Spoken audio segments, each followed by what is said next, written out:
सुबह का वक्त था, मगर सूरज की रोशनी में भी वो गांव सुनसान लग रहा था। मशरिकी पंजाब के एक छोटे से कस्बे में जाहिद अपने वालिद के साथ एक पुराना ट्रक लोड कर रहा था। वो लोग पाकिस्तान हिजरत करने वाले थे, मगर जाहिद के दिल में अजीब सी बेचैनी थी, जैसे कुछ गलत होने वाला हो। वालिद, थका हवा लहजा। जाहिद, तेरा भाई रफीक शायद अब लाहौर पहुंच चुका होगा। इंशाअल्लाह, हम भी जल्द वहां होंगे। जाहिद, उदास। अब्बा, क्या वो हमें पहचानेगा?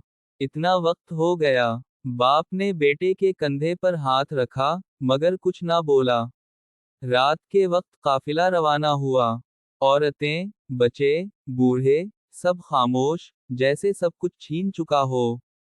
जाहिद हर तरफ देख रहा था, मगर कुछ दिखाई ना दे रहा था, सिर्फ धुंध, अंधेरा, और दूर दूर से सुनाई देने वाली चीखें। पहला दिन। रास्ता तवील और परखतर था। हर गांव से गुजरते हुए काफिला तेज कर दिया जाता। कुछ जगहें ऐसी थीं जहां जमीन पर जलती हुई लाशें और खून के तालाब थे। जाहिद के दिल में खौफ जड़ पकड़ने लगा था। दूसरी रात। जब काफिला एक जंगल के किनारे रुका, वहां एक पुरानी पगडंडी पर कुछ लोग दिखाई दिए, सफेद लिबास, चेहरे सियाह, और आंखों से खून टपक रहा था। जाहिद ने अपनी आंखें रगड़ी, मगर वो मनाजिर हकीकत ही लग रहे थे। जाहिद, कांपते लहजे में, अब्बा, वो लोग हमें देख रहे हैं। वालिद, कौन? यहाँ तो कोई नहीं। थका हवा है, सो जा। लेकिन जाहिद को नींद नहीं आई। जब वो लेटा, तो ख्वाब में उसने देखा, एक ट्रेन, जिसमें उसका भाई रफीक खून में लथपथ खड़ा है, और उसके पीछे सैकड़ों लाशें पड़ी हैं। रफीक, ख्वाब में। जाहिद, मत आना, तुम्हारे लिए यहाँ मौत है। जाहिद हड़बड़ा कर उठा, सांसें तेज, माथे पर पसीना, दिल जोर से धड़क रहा था।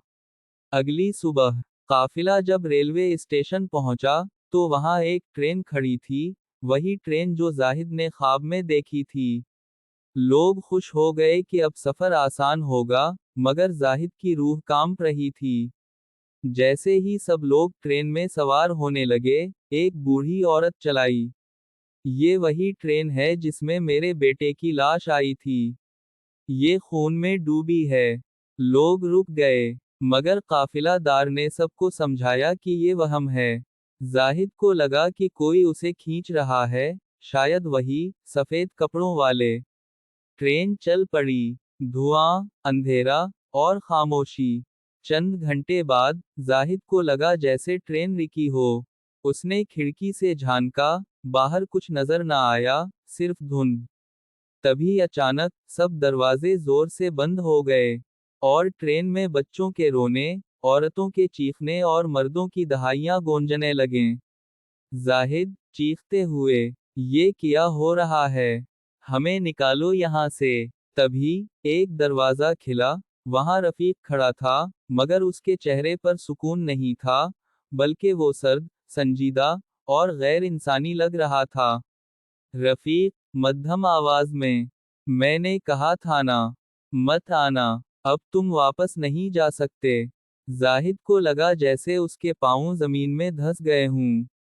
वो चीखना चाहता था, भागना चाहता था, मगर आवाज ना निकली। उसने आंखें बंद कर लें, और जब खोलें, ट्रेन खाली थी, लाशें थीं, लेकिन कोई जिंदा नहीं था।